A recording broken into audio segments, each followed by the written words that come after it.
Então, como é que eu vou passar aqui o panorama atual, né? Acho que eu vou né, de uma forma bem sucinta aqui, né? Acho que a gente tem no nosso mercado hoje várias técnicas de animação. Estou aqui partindo do princípio que quem está aqui, os nossos participantes, todo mundo tem algum mínimo de familiaridade, mas na verdade que dentro da animação tem várias técnicas, e aqui no Brasil hoje a gente tem aí essa gama de né, o 2D cutout, o 2D tradicional, que são as técnicas que a gente trabalha no estúdio lá na vida, né, o 3D, o stop motion, e tantas técnicas, né, o motion graphics, que na verdade eu estou sendo bem generalista aqui, mas assim, um segmento aí de técnico que tem bastante demanda aqui no Brasil, assim, né, e motion capture e técnicas mistas, assim.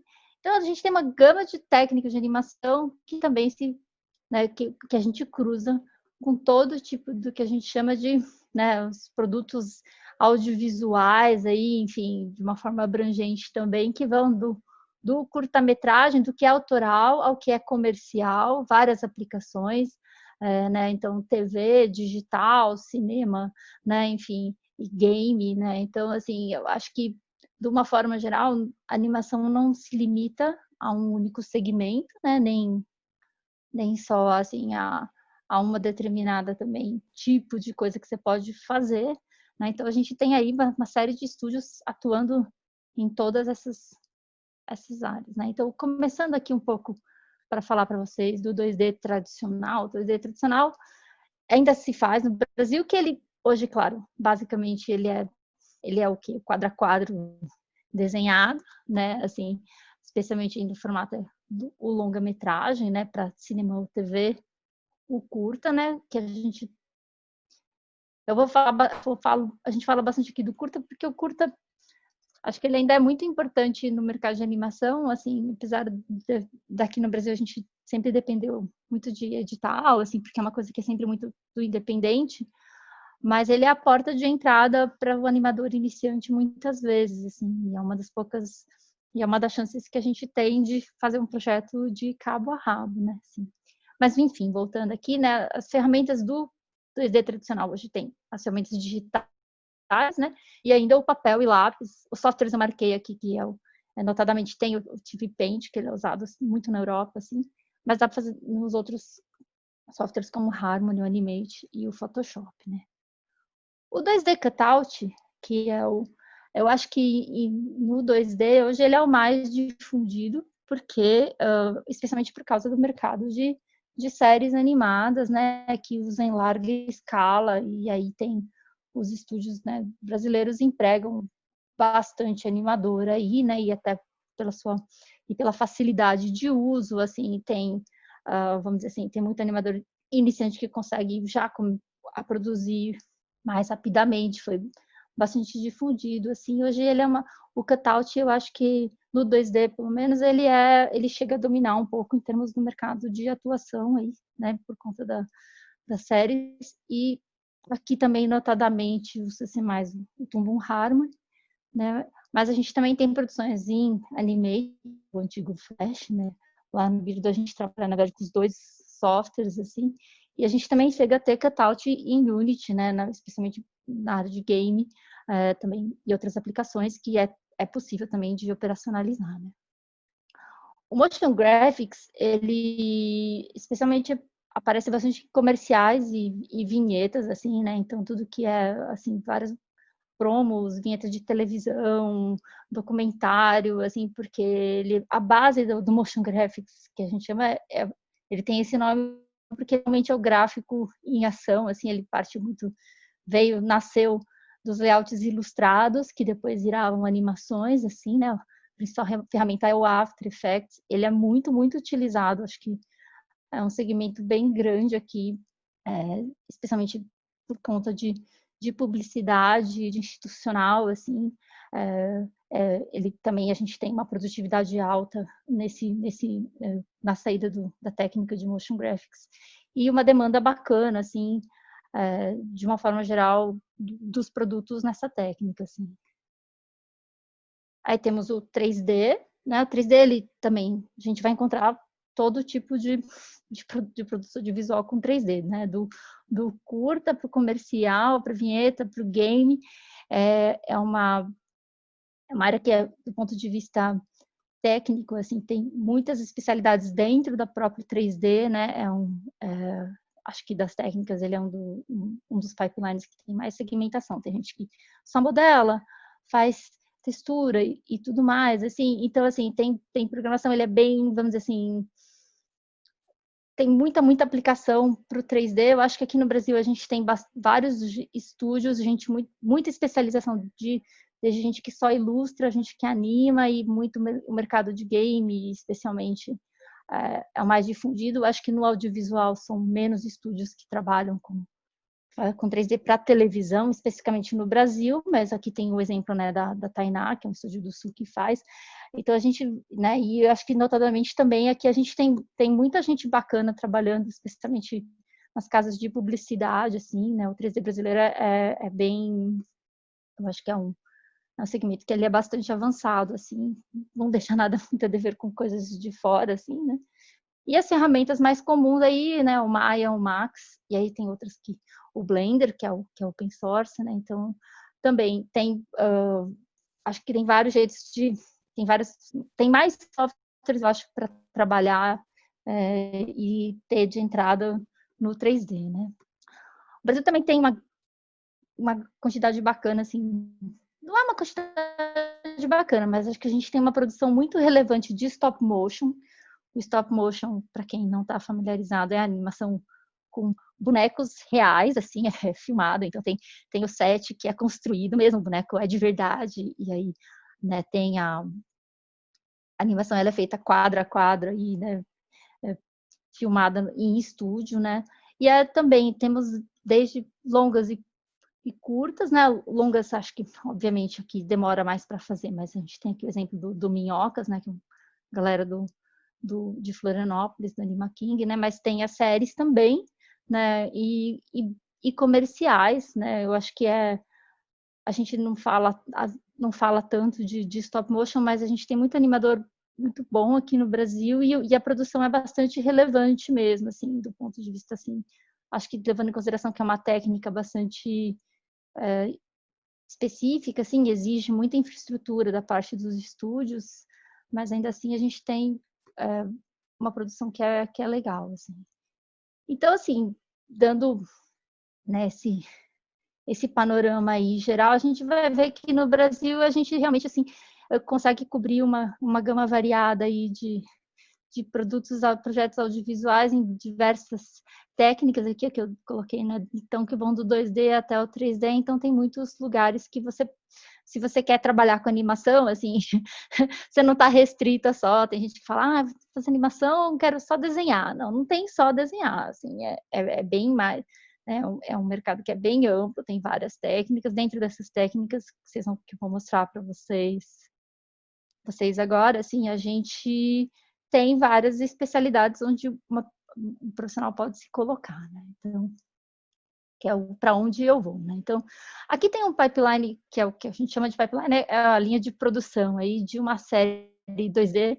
Eu vou falar bastante disso porque é a minha expertise aqui, mas esse pipeline, eu acho que ele pode ser replicado para outras técnicas, obviamente, assim, né? Porque o pipeline de série, mas um pouco para dar essa ideia que quando você vai trabalhar com animação, você pode trabalhar em mais de uma coisa, né? Como vocês vão ver, vai do roteiro. Então, a gente começa com o roteiro, storyboard, que é a parte de planejamento, né? Vira o animatic depois, aí tem toda a parte de animação e arte. A gente tem a linha paralela, que também tem sua especialização. Aliás, tanto o roteiro quanto a parte de voz e trilha, a gente tem estúdios e profissionais que se especializam em animação, assim. Ele não se limita assim, aliás, não é que ele se limita, mas a gente tem essa especialização e ela é super importante, e depois ela vira um diferencial de mercado para quem se propõe, enfim, a trabalhar no segmento, né? A parte de pós-produção, né, e finalização.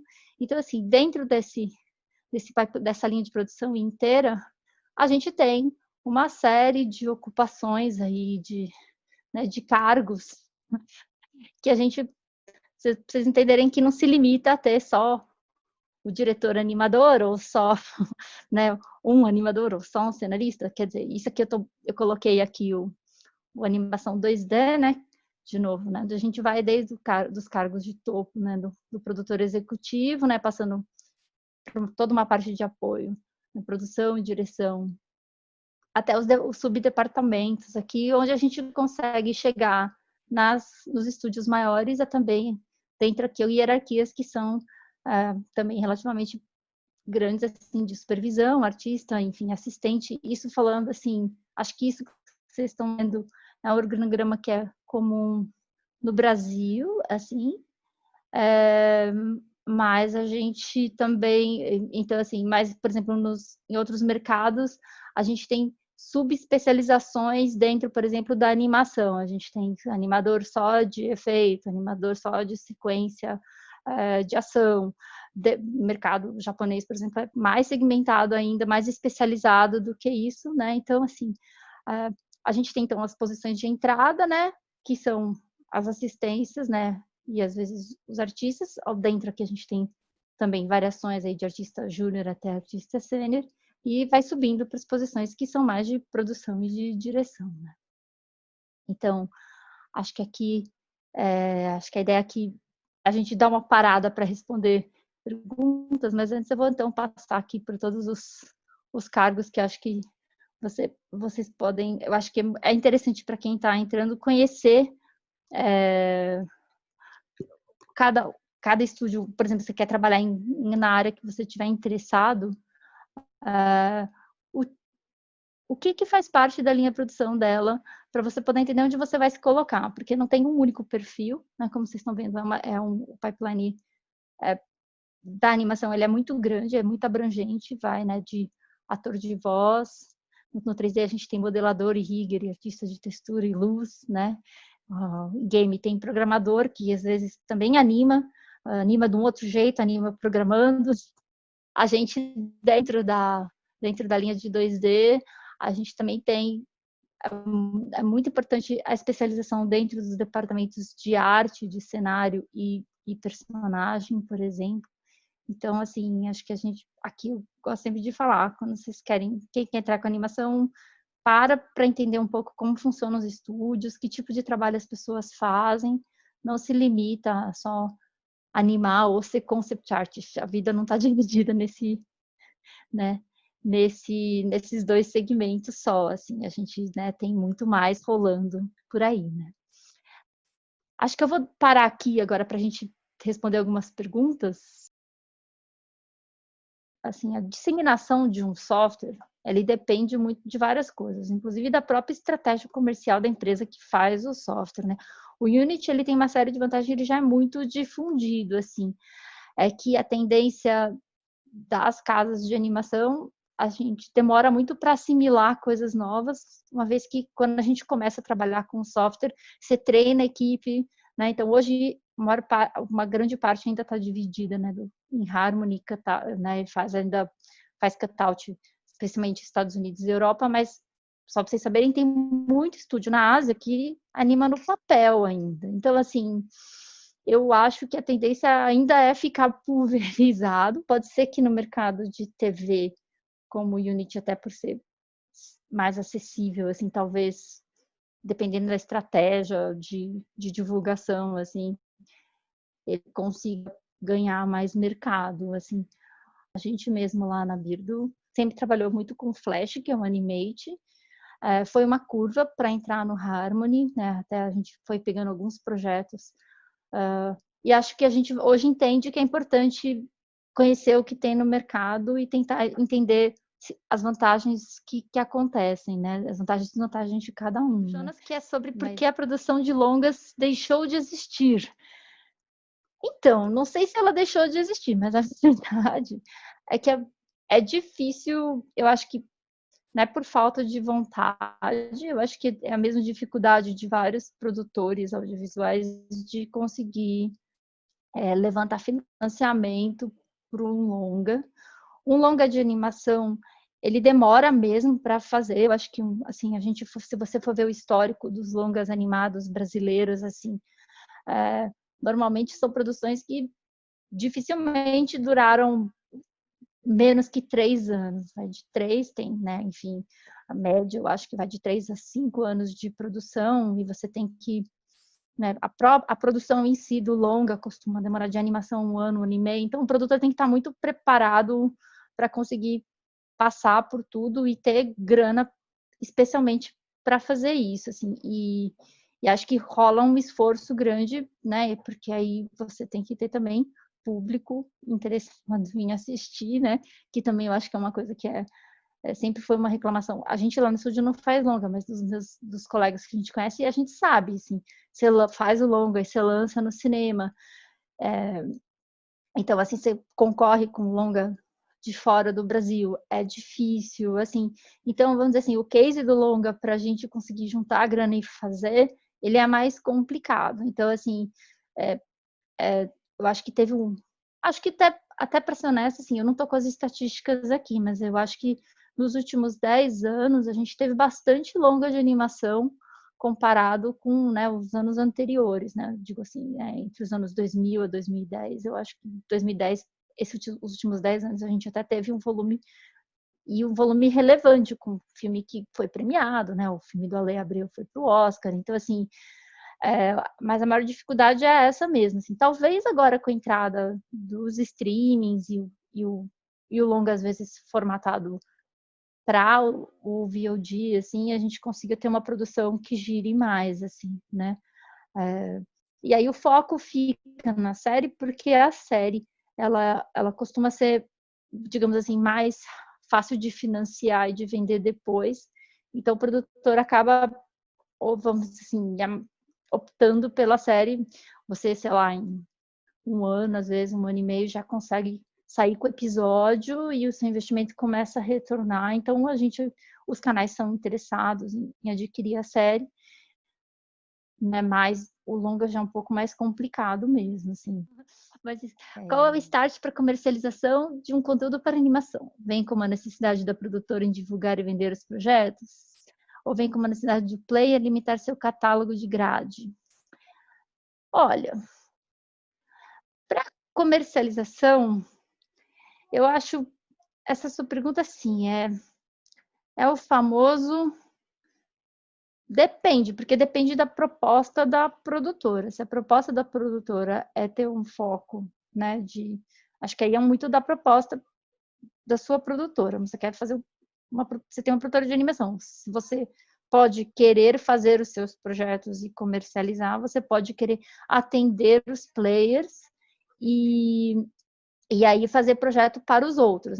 A gente tem projeto que é do estúdio e a gente, né, foi lá, escreveu a série, comercializou e vendeu, e a gente tem projeto que a gente faz para o canal. E aí o canal, no caso, se é uma encomenda ou é uma coprodução, depende, eles que vão se encarregar de pegar e fazer o ciclo da comercialização.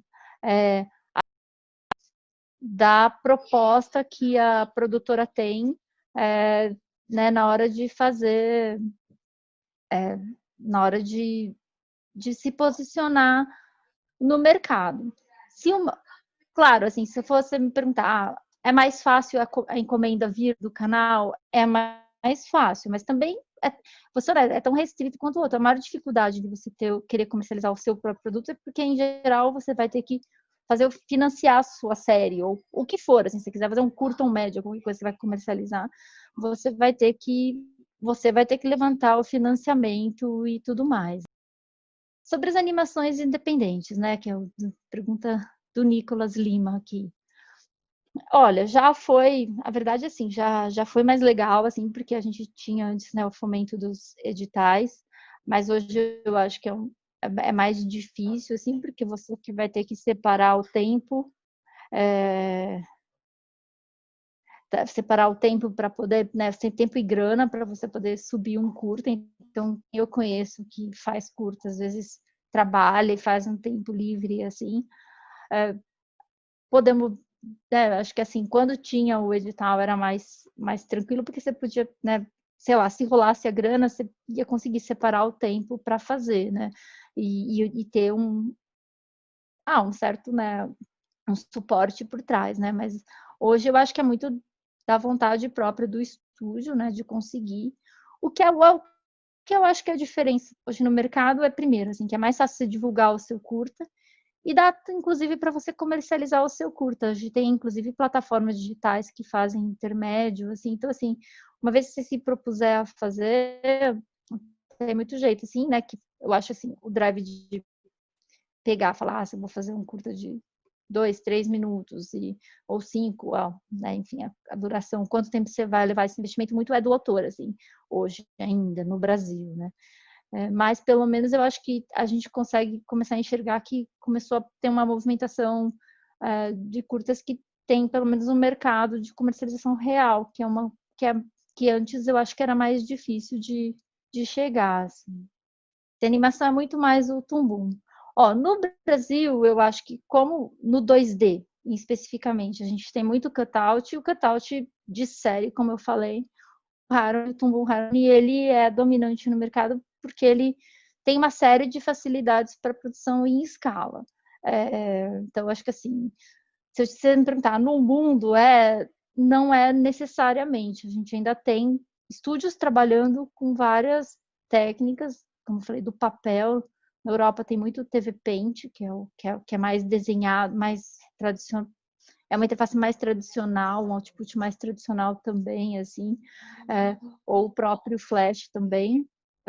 Então, assim, mas aqui em específico, até para os profissionais iniciantes, a gente fala, se você quiser tentar, né, entrar no mercado, se posicionar, o Harmony é uma entrada boa, porque tem vários estúdios que usam. Assim. Eu vou retomar agora a apresentação, né? Depois a gente retoma as perguntas mais para o final da palestra aqui. Vou entrar aqui só na parte que eu parei aqui para a gente falar um pouco. Então, vou dividir um pouco com vocês a experiência da BIR, do estúdio, né? A gente começou, eu e o Paulo, meu sócio, nós dois somos animadores. A gente se conheceu numa agência de web, a gente fazia site para empresas, né? E aí, em 2005, depois de trabalhar uns 5 anos no mercado, mais ou menos, a gente resolveu abrir estúdio porque a gente estava a fim de fazer, sei lá, um pouco os nossos próprios projetos, mas acho que especialmente, assim, tinha o tipo de animação que a gente queria fazer na área de web não tinha, e a gente tinha projeto que estava rolando, né? Então, a gente tinha alguns contatos, né? No mercado, desde TV, né? A gente trabalhava muito com vinheta, com curta e com videoclipe, especialmente. Então, aqui tem alguns exemplos, assim, também.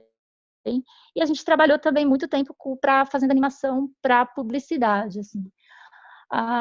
Nós abrimos o estúdio com uma proposta que era, assim, especialmente do ponto de vista criativo, a gente queria trabalhar com animação 2D, com diferentes técnicas e poder trabalhar bastante com linguagem e tudo mais. E, assim, e ter o próprio estúdio era oportunidade, inclusive, de entrar em contato com, né, pessoas diferentes e diretores de arte diferentes. E aí a gente ficou muitos anos, né, assim, colaborando com outras pessoas e conseguindo realmente, assim, experimentar bastante, assim, né? Então, isso aqui é um curta do Alan Sieber, né? E aí, dentro dessas oportunidades que a gente teve, apareceram coisas que foram, né, que vocês vão ver assim, a gente foram moldando o estúdio, aparecendo coisas muito legais, né, assim, diferentes, como essa série de 2006, foi uma primeira série que a gente fez, era uma série curta de 13 episódios de 2 minutos e meio, aí a gente era um diretor holandês que fechou um trabalho para a MTV Ásia, e aí ele tinha um amigo nosso que apresentou a gente e ele queria falar, precisa de uns animadores, e meu amigo falou, tem esses meus amigos no Brasil, e a gente fazia tudo pela internet, assim, lá atrás, assim, a conexão era horrível, mas a gente dava um jeito. O cara entregava o episódio, a gente animava por semana, né?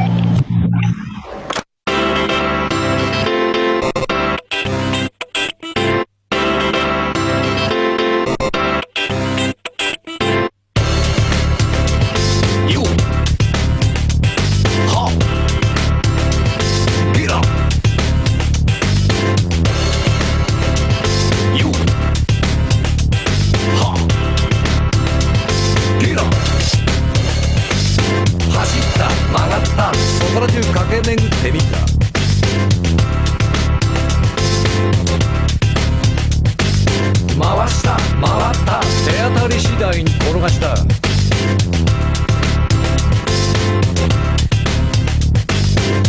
つけた組み込んだいろんなものをゲットした。はあカモン避けてみた逃げてみた勢い余って飛んでみた。よっリラ押してみた引いてみた力の限り投げてみた。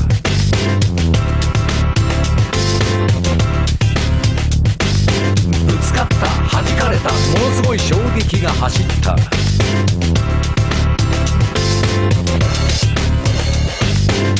チゲだファンキーだみんな黙って俺についてこい。イェチゲだファンキーだみんな必死で俺についてこい。カモンチゲだファンキーだみんな黙って俺についてこい。イェチゲだファンキーだみんな必死で俺についてこい。カモンチゲだファンキーだみんな黙って俺についてこい。イェチゲだファンキーだみんな必死で俺についてこい。カモンチゲだファンキーだみんな黙って俺についてこい。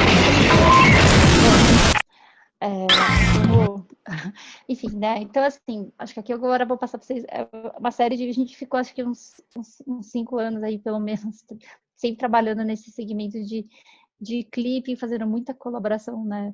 Enfim, várias técnicas também, aí, e vários tipos de produtos. Esse aqui que a gente fez, sei lá, vinhetas pro Beatles que bem, né? Aí tem aqui também, a gente trabalhava, sempre fez muita coisa para longa e documentário, que eu acho que são segmentos que pediam, né, animação 2D, então, assim, era um filme da Carol Jabush, Uma Boa Sorte. E 3D também, né? Eu sou formada em 3D, a gente não fazia sempre no estúdio, mas, assim, quando rolava, aquela coisa, assim, bem de... Nosso estúdio era bem independente nesse sentido, assim, a gente sempre fez muita coisa... Perdão, a gente sempre fez muita coisa, assim, na demanda que rolava, né? Eu vou passar aqui agora um trecho, né, de um comercial que a gente fez com o pessoal da Lobo. Peraí, vamos lá. A Karina é um doce de menina, salva a baleia e entrega sopa nas esquinas. Ela adotou crianças carentes, cada uma é de um dos 5 continentes. Mas na vibe ela se transforma, sai pedalando como se fosse louca. Isso acontece toda hora, ela vira uma guerreira vacilona. Vacilona, vacilona, vacilona. Vacilão na rua não. Seja um ciclista, motorista, pedestre e motociclista consciente. Fiat, por uma rua melhor. Enfim, aí eu tô até vendo que alguém até fez uma pergunta, né? Então, assim, o segmento de videoclipe, que eu tô vendo aqui, né, nas perguntas, a gente sempre trabalhou bastante para clipe, assim, até, né, esse clipe que eu vou passar um pedaço para vocês agora aqui. Vou deixar ele no mudo aqui, enquanto ele toca, eu vou falando aqui. Que é a bonequinha do papai aqui. O videoclipe sempre, né, foi um segmento que teve, né, acho que teve uma época que tinha MTV, a gente tinha mais demanda de videoclipe, né, acho que até antes. Hoje no YouTube também tem mesmo, assim, mas ele realmente gerava uma fonte de renda para algumas produtoras, assim.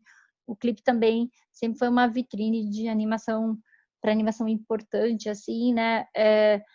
Hoje eu acho, assim, é um mercado que os próprios orçamentos diminuíram bastante, mas ele é o tipo do projeto que sempre foi muito, eu vou dizer para vocês, assim, prazeroso de trabalhar, né? O Bonequinho do Papai, que é esse clipe que vocês estão vendo, acho que, assim, para a gente foi muito importante esse clipe, porque ele foi uma das primeiras experiências de direção mesmo, minha e do Paulo. A gente passou muitos anos fazendo animação para os outros, e aí teve um momento, tem uma série dentro da história do estúdio, umas certas viradas. Uma delas é quando você passa de animador para diretor, assim, e aí você começa a ter que tomar conta de outras questões, assim, porque você tem que tomar outro tipo de decisão e outra autonomia, né? Você tem outra autonomia sobre o produto final, assim, né?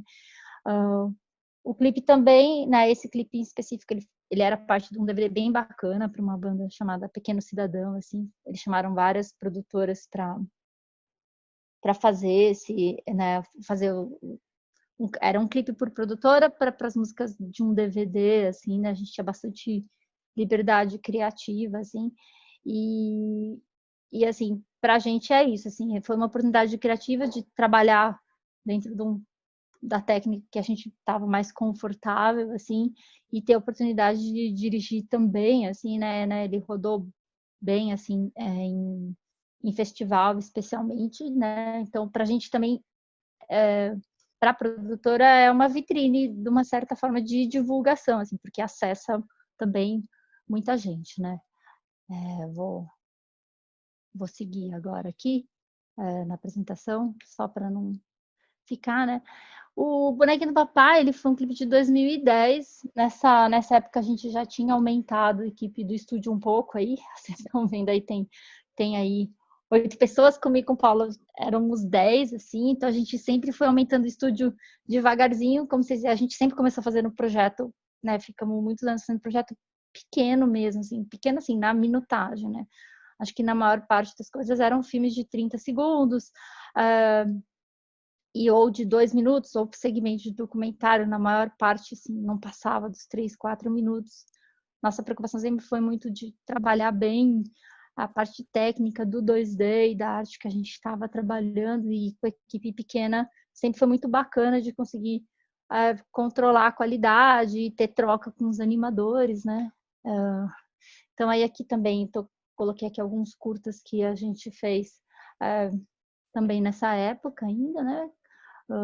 Desde curtas nossos, curtas coproduzidas, e são curtas do Guilherme Marcondes, que a gente foi coprodutor, né? Porque o curta também, de novo, não vai dar para eu passar, tem aqui um pedacinho do curta para vocês verem. Que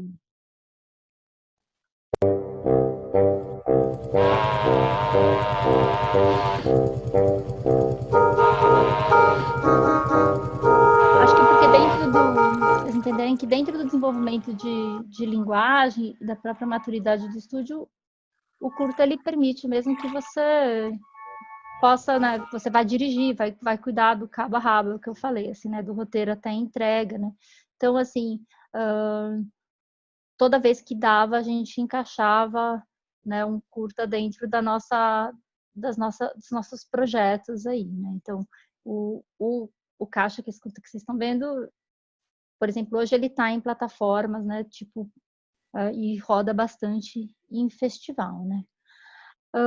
Aí, né, em 2000, acho que uma das coisas que mudaram bastante, acho que a direção até do estúdio, a gente já estava trabalhando em projetos de série, mas sem virar nada. E aí apareceu, né, em 2014, se não me engano, foi o concurso dos mascotes dos Jogos Olímpicos e Paralímpicos. A gente participou da concorrência, né, com outros estúdios e agências, e a gente acabou tendo a felicidade de ganhar, de poder fazer aí o privilégio de poder trabalhar com o Vinícius e com o Tom. Foi uma experiência muito legal, assim, para o estúdio, porque, assim, a gente, pela primeira vez, a gente pôde, né, criar o personagem e trabalhar, fazer parte de um projeto grande de desenvolvimento de marca, de branding, e especialmente, assim, ter que amadurecer a questão, até a gente fazendo uma peça curta que você tem uma visibilidade controlada, para você fazer um mascote que vai ter uma visibilidade muito grande e vai ter uma abrangência muito grande. Então, assim, a gente amadureceu bastante, foram 2 anos de projeto até o lançamento, né? Então, assim, acho que, além disso, assim, a gente teve a oportunidade de desenvolver esses personagens e no ciclo até curto de tempo, né? Você, né, em meses, assim, nosso desenho vira produto, né? E vira ação nas arenas e aparece com o Zambotti, e a gente tem gente que adora e gente que odeia, e a gente conseguiu ver um pouco isso acontecendo dentro desse espaço de tempo relativamente curto. Assim, quando a gente trabalha numa série, a gente fica muitos anos até a série ir pro ar, as pessoas conhecerem os personagens. E no caso do Vinícius e Tom, tudo isso aconteceu num espaço de tempo bastante curto, a gente conseguiu ver o resultado e entender o projeto como era, né? Entre os desdobramentos desse projeto, a gente fez a série animada do Vinícius e Tom, né? O Divertidos por Natureza.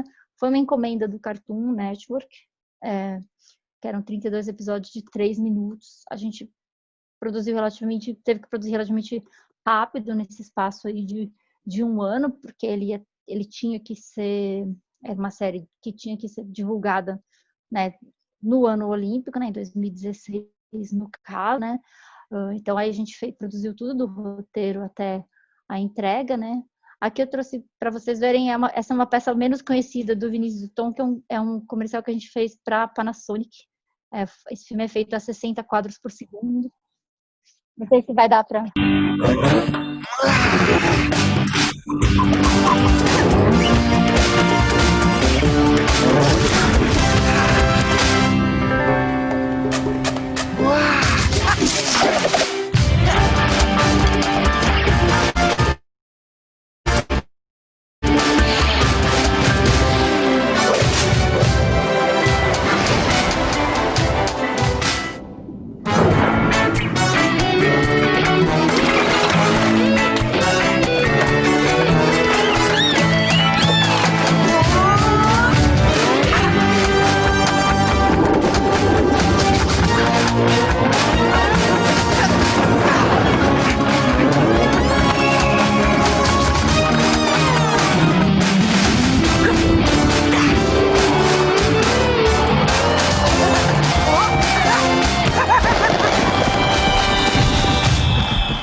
Aí, assim, né, por conta desse projeto, a gente teve uma expansão mesmo do estúdio, né, de quadro, de tamanho, né, a gente tinha 10 pessoas, em 2015 a gente foi para 30 pessoas, aí tem parte da equipe que trabalhou na série do Vinícius e Tom, e também aí, né, nessa época a gente já estava trabalhando com outras encomendas todas já na área de conteúdo, né? Então a gente tinha filmes educativos que a gente fez para a Academia de Ciências, eram filmes de YouTube, né? Esse aqui é um promo que a gente fez para Nickelodeon, para uma série que foi criada pelo Pedro Éboli, que, enfim, né, que é o criador do Oswaldo, das nossas séries. Essa série, no fim, não é da Birdo, a gente fez hoje, ela estreou esse ano. Ela foi produzida no Canadá, no fim, ela mudou de nome, ela chamava Monster Pack, virou Ollis Pack, né? E a gente, né, então acho que a partir desse momento que a gente fez os mascotes, a gente começou a dar mais ênfase no estúdio para a parte de conteúdo. Aqui tem 2 séries curtas que a gente fez para um cliente também do Canadá, né, o Scale Animals e o So Happy, eles eram séries para social media aqui, né? E também a gente fazia trabalhos de encomenda para séries que não eram nossas, né? Como é o caso do Star Wars, dessa série do Star Wars que a gente produziu faz 2 anos já, que toda a animação foi feita no Brasil, né? Eram 40 minutos de animação, né, em episódios de 3 minutos. Mas, assim, eu acho que o foco que a gente trabalhou, né, especialmente nos últimos 5 anos, foram realmente as nossas, né, as séries, né, nossas ou encomendadas de minutagem maior, né. Então, tem aqui o Oswaldo. O Oswaldo, ele é assim, é uma série do Pedro Éboli, que era animador no estúdio, né? Enfim, ele criou a série, a gente falou comigo, com o Paulo, a gente resolveu topar fazer o projeto. O Oswaldo em específico foi feito, né, com o caminho das pedras aí. Ele entrou no fundo setorial, tinha licença da TV Cultura, a gente fez 13 episódios, depois a gente partiu para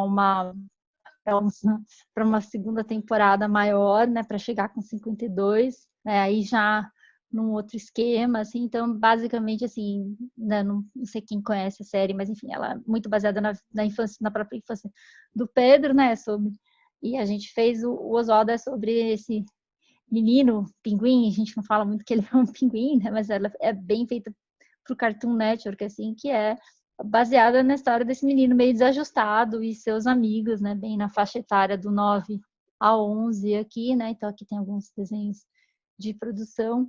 né? Como eu falei, assim, a gente fez 3 episódios, depois a gente completou com mais 39 em coprodução com a Índia, né? A gente conseguiu parceiros indianos que entraram com grana também e a gente fez, né, roteiro, board e arte toda no Brasil e a animação lá, né? Então a gente tem 52 episódios, né?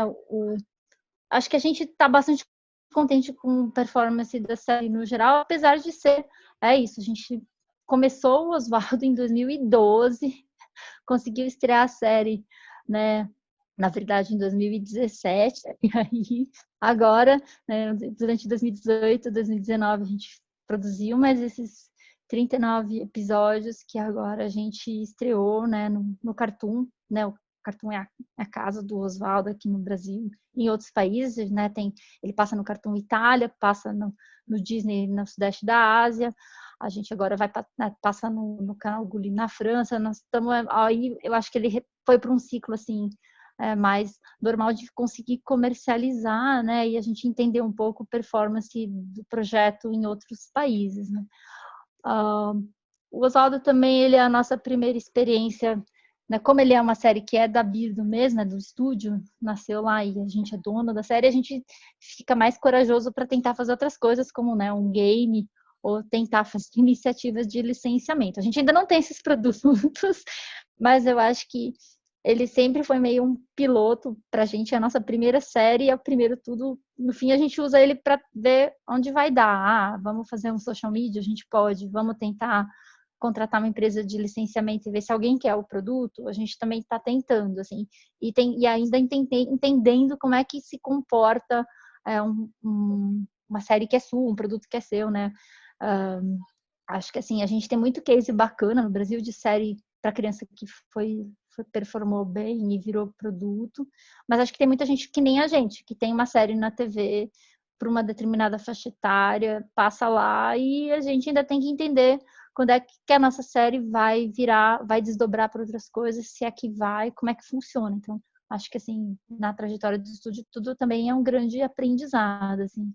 Acho que a parte mais legal do trabalho de fazer conteúdo é isso, assim, é porque a gente tem muita interface com o público, assim, com as crianças, e você medir mesmo, começar a ter de volta o impacto do que você coloca no ar, né? E se as crianças se envolvem, os fãs se envolvem com o episódio e escrevem, e quando a gente faz ação, consegue fazer ação fora, as pessoas se engajam, é super bacana, assim, né? Então,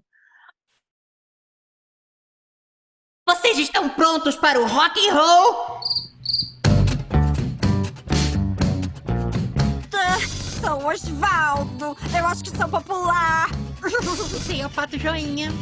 Ele é um pato. Faz joinha. Parece que esse ano as coisas vão ser diferentes, Osvaldo. Você tem que vir pra cá agora.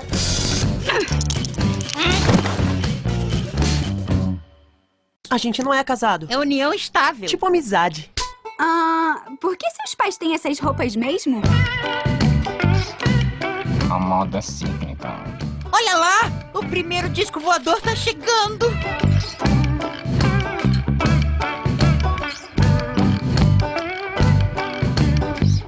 Aqui tem tudo. Saí, entrei, saí de novo, entrei, Bom. agora fui. aí assim, tem, né, a outra série bacana que a gente produziu foi o Cupcake Dino, né? Foi a nossa, na verdade, apesar de eu ter botado o Oswaldo antes, mas o Cupcake foi a nossa primeira coprodução internacional.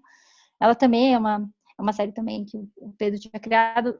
Todo mundo fala, nossa, mas vocês só fazem série do Pedro. A verdade, sim, o Pedro tinha um monte de ideia, a gente estava começando, e a gente botou todas as ideias dele embaixo do braço, e eu acho que, e saiu, para quem quiser até perguntar, como é que vocês fizeram? Gente, a gente ia para mercado, Rio Content, a gente nem tinha grana para ir fora do Brasil, até hoje é complicado.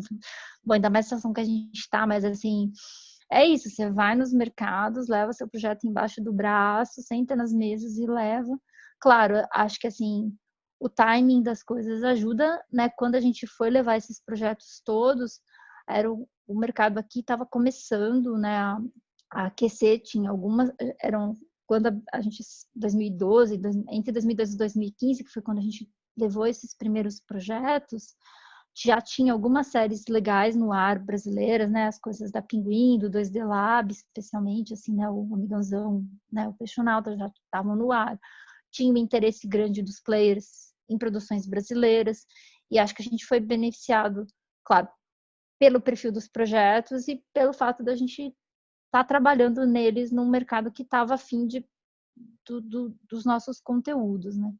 Então, o Cupcake, a gente, né, conseguiu uma distribuidora canadense grande, a Yuan, se interessasse pelo projeto, né? E aí eles bancaram mesmo, né, o próprio desenvolvimento e sair vendendo, né? Então, ele foi, assim, no Brasil, né? Apesar de ter sido produzido parte aqui, parte no Canadá, ele era um Netflix original, assim, acho que era o primeiro Netflix original que tem, que é brasileiro mesmo, né? Ainda que ele e aí ele estreou também mundialmente, né? Assim, enfim, são aqui no Brasil também passa no Disney, né? São dois irmãos, o Cupcake e o Dino, assim, a gente escreveu em inglês, então para quem tiver mais curiosidade sobre a série, né? Então o roteiro foi escrito em inglês, né? Por roteiristas canadenses. O Pedro dirigiu a série e coordenou essa sala de roteiro também. Board era aqui no Brasil e no Canadá também. A arte toda no Brasil, toda a criação de arte, de cenário e personagem aqui, e animação no Canadá, assim. Então, para a gente foi muito legal como experiência, primeira experiência comercial em si, né, de fazer a coprodução. E depois a própria experiência de ter um outro processo de trabalho com parceiros que vêm de um mercado mais amadurecido, né? Assim, e acho que especialmente eu passar o clipe, então antes de eu passar o clipe eu vou terminar de falar aqui, depois eu passo para vocês, assim. E acho que a experiência também de ver depois esse projeto ser lançado de uma vez para vários lugares do mundo, assim. Então foi um desafio bem grande, assim. A produção dele foram 26 meses de cabo a rabo, mais ou menos, assim. Nessa época até, né, vou mostrar depois para vocês as fotos, mas o estúdio cresceu bem mais do que, né, das 30 pessoas, a gente chegou a dobrar primeiro aí para 60, teve uma época do estúdio que a gente estava com muitos projetos, a gente chegou a 80 pessoas, então, além disso, tem essa coisa de você ter que aprender a gerenciar muita gente, além de gerenciar muita minutagem, uns 52 minutos, né, 52 episódios de 11 minutos, que era uma escala que a gente nunca tinha trabalhado antes, assim, apesar de já estar, né, quando a gente fez esse projeto de 2016, a gente já tinha produzido os mascotes e o Oswaldo já tinha algum know-how colocando, né? Vocês vão ver agora uma colagem aí da abertura do episódio com várias línguas aí.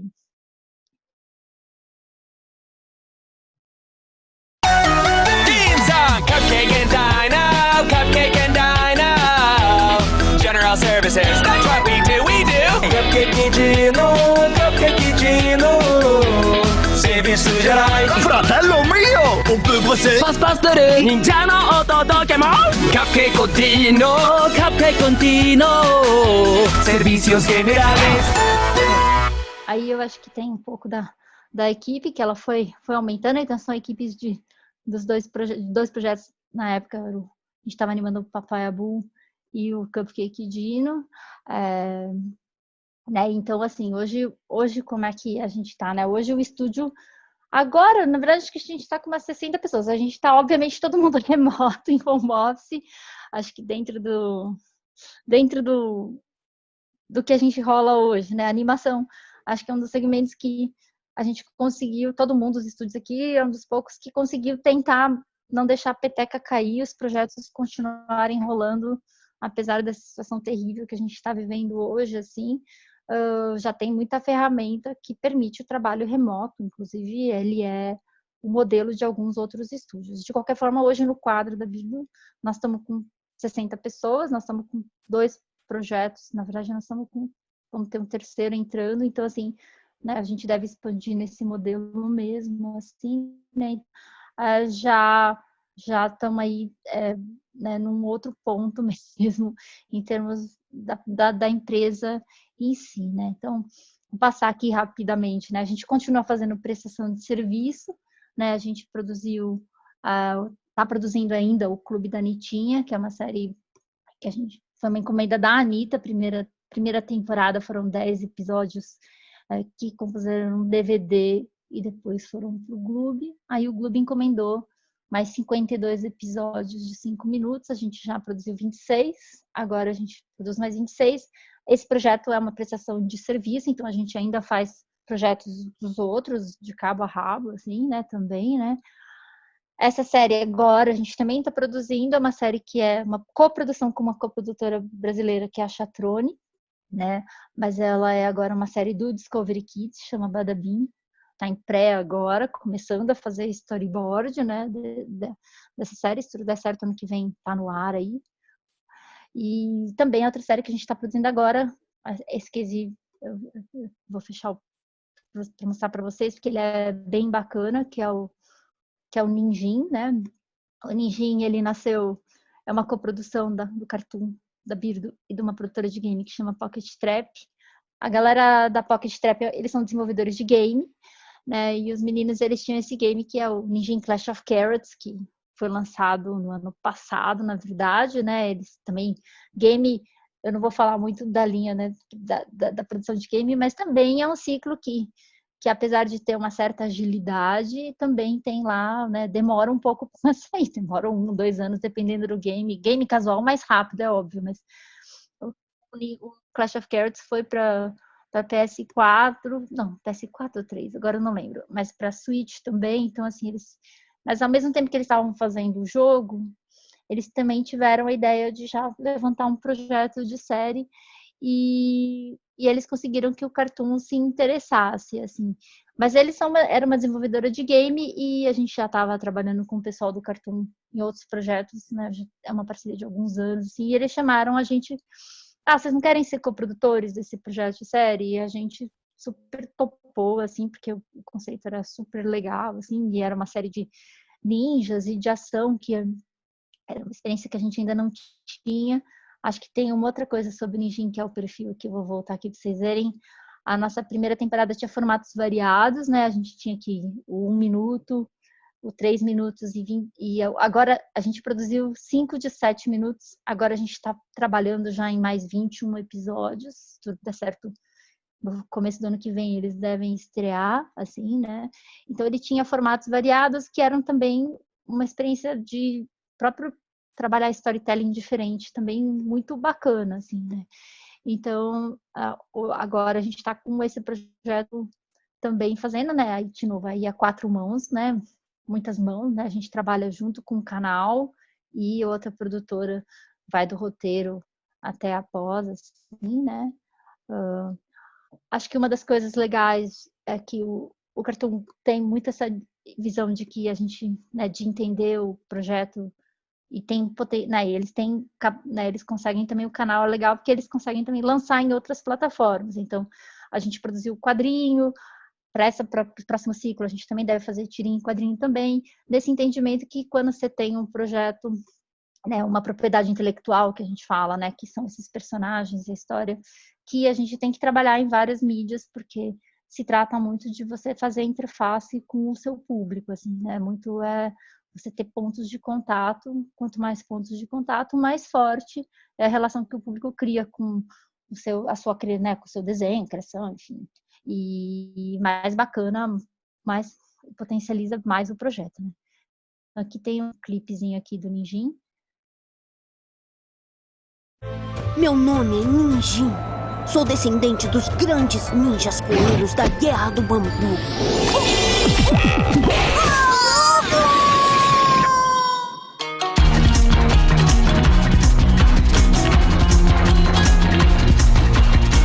Somos crianças inconsequentes e é nosso direito fazer burrada!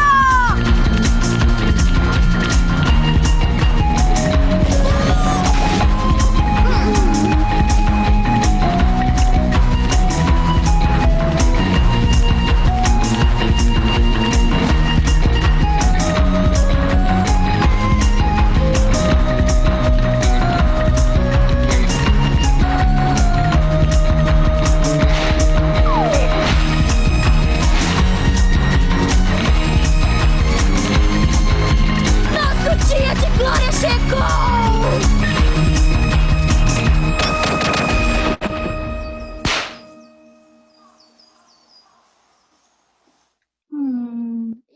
apresentação é isso. Agora eu acho que eu vou fechar aqui o share e aí eu vou voltar aqui para as perguntas, assim.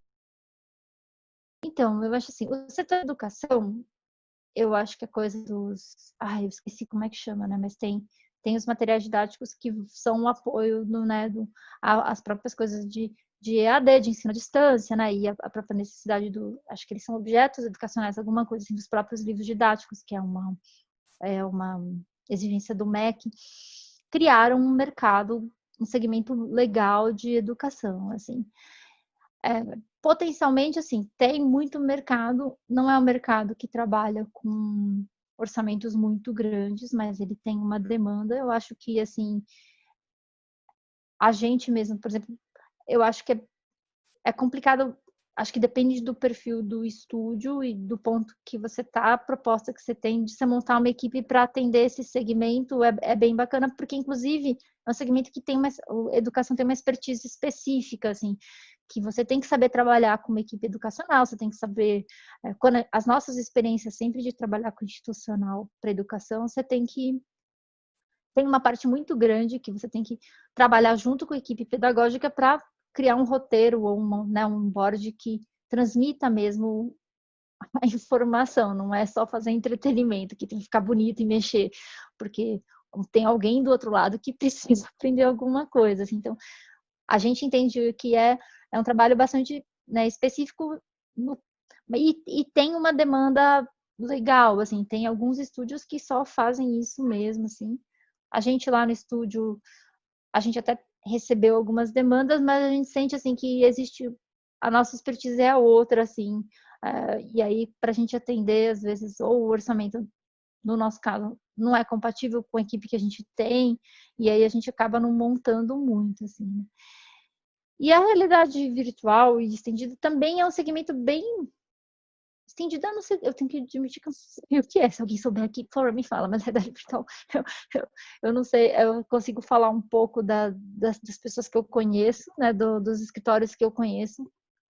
É um mercado que é bem novo, alguns players estão investindo bastante, especialmente em experiência em shopping, né, porque...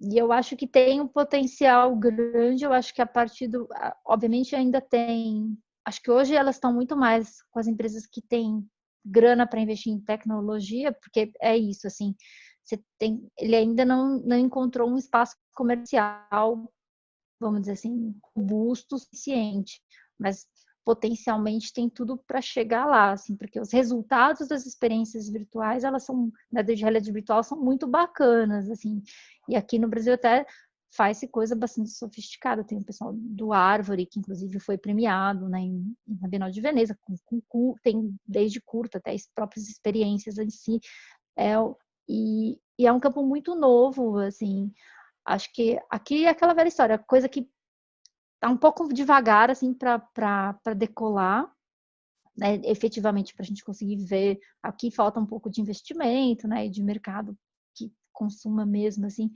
mas em termos, assim, técnicos, assim, é uma parada muito legal, assim, porque até narrativa tem muitas possibilidades que não tinha antes mesmo, assim, que é de você contar uma história, tudo acontecendo ao mesmo tempo mesmo, e depende de onde você está olhando, então é muito bacana, assim. Eu sei que lá fora, especialmente, estão começando a vir as primeiras... alguns canais estão começando a produzir para TV ou streaming mesmo, as primeiras peças de realidade virtual, que aí você tem que assistir com aquele óculos que acho que você já viu, tem uns óculos que são mais simples, assim, tem óculos que até vem numa caixa de papelão para ver se difunde um pouco mais. Eu acho que é aquela coisa, a aposta é que na medida que começar a criar conteúdo bacana e a tecnologia for ficando um pouco mais acessível, que ganhe mais impulso, né, esse mercado. Agora, com relação ao retorno no investimento de animação, aqui no Brasil ainda é complicado. O nosso mercado, assim, eu acho que a gente ainda não consegue virar comercialmente de uma forma tão agressiva quanto outros países, assim, a ponto de você poder ir lá e soltar a série e depois, em um ano, soltar o produto e aí retornar o investimento, né? Mas potencialmente, obviamente, os canais têm interesse em animação, porque é o famoso, assim, não é mentira isso que eu tô falando mesmo, que a animação viaja bem, exporta, pega mais de um público né, no mundo, assim, esse potencial todo existe mesmo, assim, diferente do live action, assim, além de outros desafios de produção, né? A gente deu uma reduzida, como todo o audiovisual brasileiro deu, assim. Também estamos apostando com a divisão dos streamings, no geral, que está criando uma demanda nova de animação aí, não só o Netflix, mas o Disney Plus, o HBO Max, que deve entrar no Brasil, né, que é um outro streaming. E aí acho que também vai surgir mais gente querendo animação agora. Espero que isso signifique que, né, peçam mais grana para os produtores aí, né? Não precisa ter uma produtora quando participar de uma rodada de negócios como roteirista? Não, você não precisa. Eu acho que tem muitos, a maior parte dos eventos tem a credencial de criador ou de roteirista. Eu mesma participei de uma rodada de negócio num evento da FAAP aqui em São Paulo, que era para roteiristas. Então, assim, acho que tem que, assim, a inscrição não é fechada. Eu acho que vai ter eventos que são só para produtora, ou porque a credencial é muito cara, obviamente, acaba não pegando tanta pessoa física. Mas a gente, quando vai, normalmente recebe desde roteirista, pessoa física mesmo, cara que tem roteiro embaixo do braço, como pequenas produtoras, tá? Qual o modelo de negociação quando os projetos foram vendidos? Não sei exatamente qual a natureza da sua pergunta, porque... mas, assim, acho que você entendeu. A gente tem alguns modelos, vou dizer assim. Tem modelo que é coprodução. Nós não temos, infelizmente, grana para a gente bancar uma série, mas assim, por exemplo, tem coprodução, por exemplo, uma coprodução como Osvaldo, o Brasil paga a parte do Brasil e a Índia pagou a parte da Índia, cada um se financiou. A gente, no caso da segunda temporada, inclusive se financiou do bolso, porque não tinha fundo setorial, não rolou, foram as últimas chamadas, assim, e os indianos também pegaram a parte dele. Aí nessa hora, nesse tipo de negociação, no caso, existem vários tipos de negociação, desde que... então, vamos supor, eu entrei com metade, o cara entrou com metade, quando a série vender, aí cada um fica com metade. Então, assim, tem esse modelo, assim, o do Oswaldo não é exatamente esse, mas é similar a esse. Tem modelo que, por exemplo, você faz a coprodução e o canal ou o parceiro banca a série. Normalmente, um modelo comum é a distribuidora bancar a série. Aí, o que acontece com as produtoras, né, que é o caso da maior parte dos nossos projetos, que alguém pergunta aqui, que são dinheiro bom, assim, né? Quando você tem um financiamento de um produtor maior ou uma distribuidora, o cara vai bancar, mas o que vai acontecer? Você vai ter uma participação, mas normalmente você vai ter o dinheiro para produzir, mas você só vai ver a sua porcentagem depois que o cara recuperar o investimento dele, porque bem ou mal ele pagou. Então a gente tem alguns projetos nesse modelo.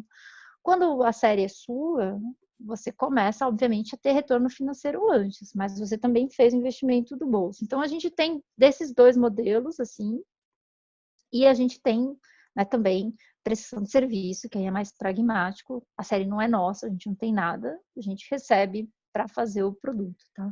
O outro modelo que a gente tem pensado aqui, né, que você trabalha às vezes junto com a distribuidora para tentar levantar a grana, é pré-venda de licença, mas nesse segundo do mercado está mais complicado. Acho que o mais viável ainda agora é tentar entender se você consegue encaixar a necessidade de algum canal e ver se você consegue a ajuda deles para financiar o seu projeto. Então, assim, como fica a divisão dos direitos em uma série em coprodução? Então, é uma pergunta do Diego. Diego, cara, depende, é o que eu falei, assim. Queria muito poder falar para você, a divisão é X, assim. Porque depende da negociação que você faz, assim, quem que vai bancar a série, se você como coprodutor, o que você vai levar. Então, assim, essa negociação, ela pode ser, é o que eu falei, pode ser 50-50, se os players têm uma certa paridade no que eles estão trazendo para o projeto e eles acordam, sei lá, né, que eles vão dividir tudo. pode ser... a gente faz mais de um acordo de coprodução. Tem vezes assim, o cara já tinha série e chama a gente para participar. Aí ele vai te oferecer menos, ele já tinha criado, ele já tinha vendido, ou feito alguma coisa, ele vai te oferecer uma porcentagem menor. Então, assim, não tem... O número vai depender muito da negociação e do tipo de negociação que você está fazendo com o player que você está fazendo, se é um player ou se é uma outra produtora, né? Então, não dá para te falar assim, existe esse valor, esse número X, assim. Quanto a ser da primeira temporada ou das outras, de novo, também é uma negociação. Às vezes você consegue uma porcentagem nessa temporada e assegurar que você vai ter uma preferência e a porcentagem vai continuar nas outras. Eu já vi negociação que o cara oferecia para a temporada que você está produzindo, mas ele botava você para fora nas outras e ele te oferecia, sei lá, uma grana pelas outras. Se virar alguma outra, eu te pago X dinheiros. Então, assim, negociação de direito, até uma coisa para geral, para vocês saberem, assim, não tem um formato único. Cada um vai fechar um deal em determinadas condições, assim, e porque se trata muito disso, de o que os coprodutores estão trazendo para o projeto. Às vezes, quem tem mais, vamos dizer assim, às vezes quem tem mais dinheiro, às vezes quem tem mais contato, às vezes quem tem mais expertise em determinada coisa. E é uma negociação mesmo, né? Você vai medir de acordo com o que vai rolar no projeto. O que a gente fala para criador novo é isso, porque a galera acha muito assim que vai ser um 50-50 logo de cara, e não é, assim, porque vocês vão conhecendo melhor o mercado, vocês têm que começar a entender o que um coprodutor maior ou um canal está trazendo que você sozinho você não ia conseguir empreender, assim. Então, a negociação de direito funciona muito baseado nisso, assim. Se a gente está aberto a receber projetos e fazer algum tipo de coprodução, a resposta, assim, lá na Birdo, a gente recebe, sim, projeto e faz coprodução. Não dá para falar assim, a gente faz todos os projetos que acontecem, porque é isso, a galera manda. Acho que tem vários aspectos. Primeiro, assim, a gente tem que alinhar com o editorial. Apesar da gente ser uma produtora que já está no mercado há algum tempo, levantar financiamento é difícil para todo mundo, assim. Então, assim, não é que é imediato, que rola, que a gente já sai, né, fazendo. Mas, assim, no nosso estúdio, a gente é aberto tanto para receber projetos de fora, como para fazer coprodução, como eu falei, de vários perfis, assim, projeto que já veio, que nem é o caso do Ninjin. O Ninjin, inclusive, já tinha uma bíblia. Os meninos já tinham até já feito contato com o canal. Quem intermediou a gente foi o próprio canal até, assim. Então, assim, a gente tem outros projetos que são parecidos com o Ninjin nesse sentido, assim. A pessoa já tinha o projeto, chamou a gente para ser coprodutor porque queria que a gente também desse input num promo e saísse junto para vender. Então, assim, quando tem a ver, aí a gente topa.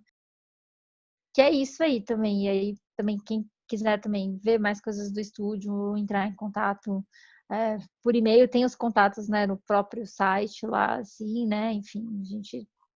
Então, assim, pra vocês saberem, assim, nós estamos aí, a gente, assim como outros estúdios de animação, nessa situação que a gente está de quarentena, até onde eu sei, tá todo mundo aí se virando para produzir, assim, e os estúdios, a gente, assim como os outros também, estão precisando de animador e border e galera na produção. A gente tem muita sorte da nosso segmento poder fazer remoto, sabe, gente, assim, e aí, se tudo der certo, aí daqui uns meses o mercado volta aí para um estágio, né, de voltar a andar e projetos novos poderem começar a serem optados novamente, assim, né?